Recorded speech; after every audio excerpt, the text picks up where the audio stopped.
Hello friends, how are all of you? I expect that all of you will be better. So welcome to another vlog. तो आज मेरे कुछ साथी यूं ही बैठे हुए थे जिसमें मैं था, हासिक थे, काशिफ थे और सारिफ थे। तो हम चारों ने डिसाइड किया कि यार चलो चलते हैं शाहगंज झूला झूलने के लिए। तो सारे लोगों के राय मशवरे के अकॉर्डिंग हमने ये डिसाइड किया कि यार चलो डन, और सीधे हम लोग पहुंच गए शाहगंज। तो सबसे पहले हमने परचेज़ किए 2 टिकट पार्किंग के लिए जिसकी प्राइस थी 20 रुपीज़ पर बाइक। मैंने सामने देखा कि यार इतना बड़ा जहाज़, जिसको देख करके मुझे आश्चर्य हुआ। फिर उसके बाद पता चला कि इसको एज अ एंट्रेंस गेट के लिए इस्तेमाल किया गया है, अट्रैक्टिव बनाने के लिए। तो मैंने गेट की एंट्री के लिए 4 टिकट परचेज़ किए जिसकी प्राइस थी 30 रुपीज़ पर पर्सन। तो उसी जहाज़ पे खड़ा होकर के मैंने उस पूरे एरिया का एक ओवरव्यू लिया जो कि काफ़ी अट्रैक्टिव लग रहा था। और उसके बाद नीचे उतरा तो मैंने सारी चीज़ों को ऑब्ज़र्व किया और देखा कि जितनी भी चीज़ें थी वो सब के सब आँखों देखी थी। कोई ऐसी चीज़ नहीं थी जो कि नई हो, जिसको मैंने ना देखा हो। तो फिर उसके बाद मैंने सोचा कि उसके बाद ये अट्रैक्टिव क्यों नज़र आ रही है। तो मुझे 2 रीज़न एक तरीके से पता चला मेरे अकॉर्डिंग कि एक तो इसकी लाइटनिंग है, दूसरी इसकी प्लेसमेंट है। इसकी लाइटनिंग और इसके प्लेसमेंट की वजह से इसकी जो खूबसूरती है और इसी के साथ-साथ ये जो इतना अट्रैक्टिव नज़र आ रहा है, ये बस यही 2 फैक्टर है जिसकी वजह से लोग इसकी तरफ खींचते चले जाते हैं और फ़ोटो वगैरह लेते हैं।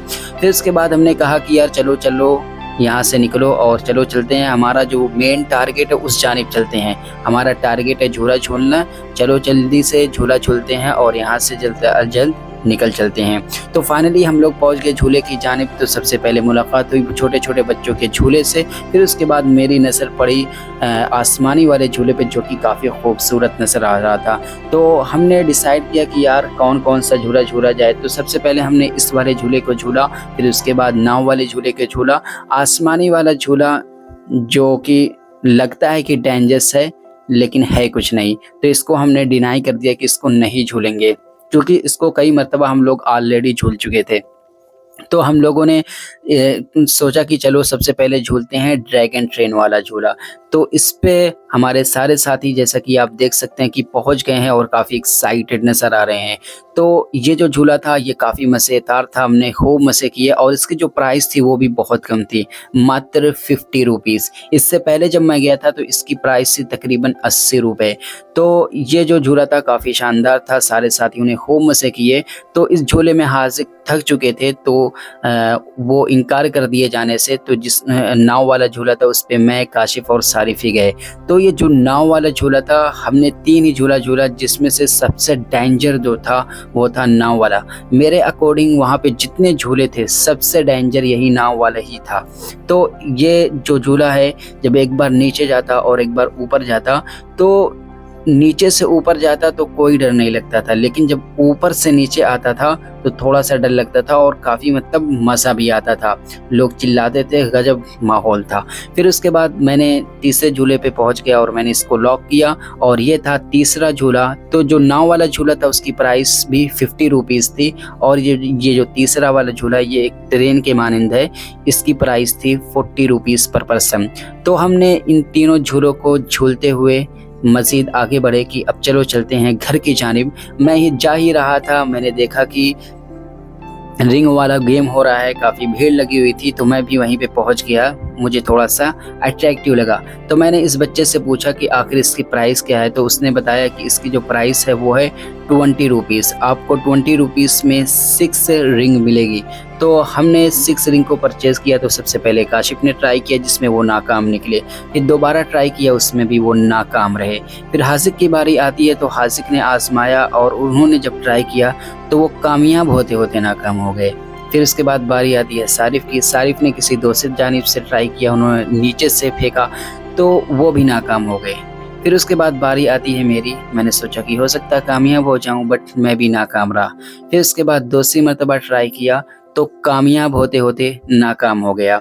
तो फिर बाद में पता चला कि जब इसको फेंको तो नीचे जो चौकी या जो भी कुछ लगाते हो उस पर गिरने के बाद ये रिंग उछल जाती है और जहाँ पे हमारा जो टारगेट होता है वहाँ पे पहुँचती ही नहीं है। तो ये तो दिखता है बड़ा आसान, लेकिन रियलिटी ये है कि वो बहुत टफ है। That was really very tough. फिर उसके बाद हमने कहा कि यार चलो अब चलते हैं। तो सारिफ ने कहा यार कि चलने से पहले चलो मिल लेते हैं।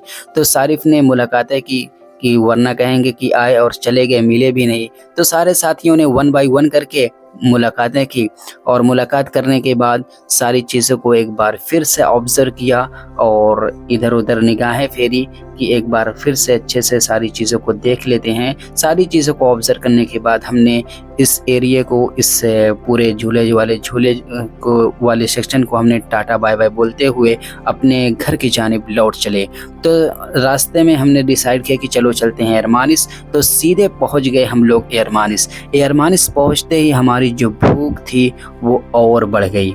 तो हमने डिसाइड किया कि यार चलो जल्दी से डिसाइड करते हैं और देखते हैं कि क्या क्या खाते हैं। तो हमने डिसाइड किया कि यार चलो एयरमानिस से स्पेशल मंगवा लेते हैं और उसी के साथ साथ हमने चिकन अंगारा और बटर नान और राइस मंगवा करके अपने खाने को एक तरीके से अपने खाने से आनंद लिया। और फिर उसके बाद खाना खाने के बाद सीधे हम लोग निकल पड़े अपने घर की जानिब। सो गाइस, उम्मीद करता हूँ कि आपको ये व्लॉग पसंद आया होगा। So guys, thanks a lot. मिलते हैं in the next vlog. Thank you.